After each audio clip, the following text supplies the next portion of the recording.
Dylan Harper is easily one of the toughest young players in the league, but what impresses me so much isn't as much the shot making or the deep bag, but more so the poise, his unorthodox style of play at such a young age, and his ability to quickly adjust to the physicality of the NBA, and not just match the level of physicality, but set the bar with his matchup on a nightly basis. Now, I usually like allowing players a few years to break down their game as it starts to mature, but we've been pulling a lot from Dylan's driving game and his ability to get downhill with a balance of control and aggression. So I want to study some of the key concepts here that he's really innovated with thus far, and how you can work on these ideas yourself as a player or a coach. So when we look at Dylan's game, so much of it can be described in one phrase: he never stops moving forward. Guys are definitely physical with him, especially deep into these playoffs, but he always finds a way to keep progressing downhill, even if it's not at the fastest pace. Now, in terms of how he gets this initial step on the defender, that varies, but he usually keeps it pretty simple by gaining a speed advantage like you see here, where he gets ahead of steam, using a quick in and out or float dribbles to just get a bit of a step on the defense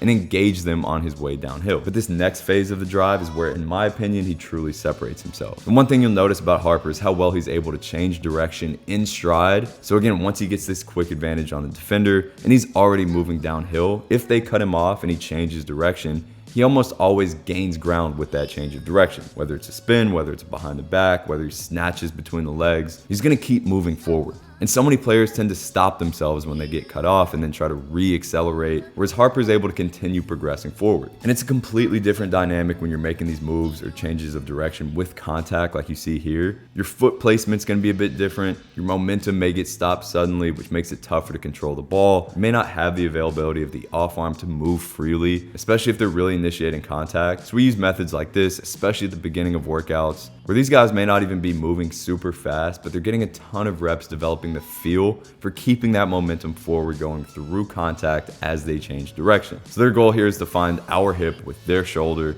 which we'll talk about in a few seconds here, and then sustain that contact almost like a magnet while progressing forward and not stopping. And then also building various coordination patterns like this on air, so they have a ton of tools in their toolbox. Now, I mentioned finding the hip with the shoulder, and this is something Harper does well, whether it's on the first move or on his change of direction. You see on all these, he takes super tight angles. As soon as he sees open space to get into, he's not really worried about the defender meeting him with contact or kind of hip checking him like this, because he's able to slip by that or just power through. It's almost like a sled push exercise. So when we want to work on this with players, we try to constrain the space to make it a very, very tight window. And you can see here, they got to beat the defender through these poles so they can't take a wide angle. And they're finding different ways to push through that, but also kind of slipping around them, getting the shoulder out of the way, using their off arm. And even if they can't get completely by them, keeping their dribble alive to keep progressing forward, which is the next focus here. I'd argue, and I don't have the numbers here, but it just makes sense to me, that Harper probably takes the most dribbles inside of the paint in the NBA. And that sounds like a bad thing because we consider more dribbles to often be less efficient, but there are plenty of times where more dribbles is actually more efficient because you're able to keep your options open. It's just a matter of whether you do this for a reason or whether you just dribble to dribble. And he's able to do this in a number of ways. Most often, this is going to be getting into what we call a defensive position, where he drives, he probably gets cut off, and then he turns his back either partially or fully to the defender.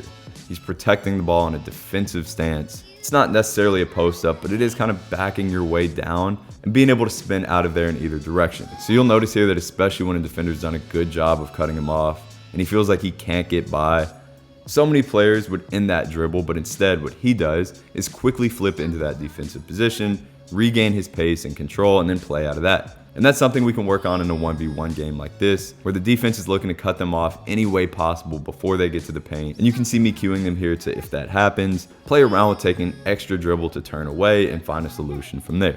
Or he can get into a full Barkley dribble, we would call it, which is flipping into a post-up. He doesn't do this as much, but especially for bigger guards, this is something that we work on, so they have some sort of protection plan if they get down in this area and they find themselves a bit out of control, especially against a smaller guard. Then other times, it's just about taking one more dribble than you usually would. And again, so many players here would look to gather as soon as they feel like they have a shot at the rim. And this is something you see more in college basketball, where this space around the rim is a bit more congested. So players often have better success keeping the dribble alive versus the NBA, where there's a defensive 3 seconds rule. So this isn't as necessary.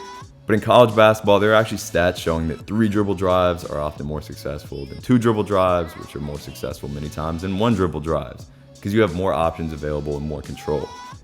Plus, it throws off the timing of the defender. They're usually expecting a gather here, so by him taking this extra dribble, he can now go up whenever he wants to and also make a pass out of that, continue to create contact, etc. Now, all this also helps him play with a very efficient level of physicality down by the rim, where he's one of the best in the league at these bump paint pulls. So sometimes he's getting downhill and he's already got a bit of contact going. It's like that magnet, the shoulder to the hip that we talked about. And as you can also see in this 1v1 game, it makes it easier to bump, since once you get down here, you can really feel out their point of least resistance. Then other times, the defense tries to take a deeper angle, so they leave some space in between you and them. And for a player like Harper, who's very good with physicality, you also got to be good when they try to take away the physicality for at least half a second by re-engaging it, being able to bump with momentum but also stay on balance. And then finally, the last thing I want to point out is that many times he's playing off of ball screen situations where a defender is going to end up behind him. We call this a full advantage, so you're fully in front of your defender. Usually, obviously, there's a help or hedge defender somewhere in front of you. So he has a phenomenal feel for playing off of this as they try to get around him and he separates out or creates contact. And this, of course, is also something that we work on with a ton of our guards who end up in a lot of ball screen situations, especially drop coverage, and something that Harper definitely seems to have worked on as well in some of these live situations. So let me know what you think. A lot of this can be worked on just with one partner, playing 1v1 in different situations, being intentional about training these things. And I think these are going to help you guys a ton when it comes to getting downhill efficiently.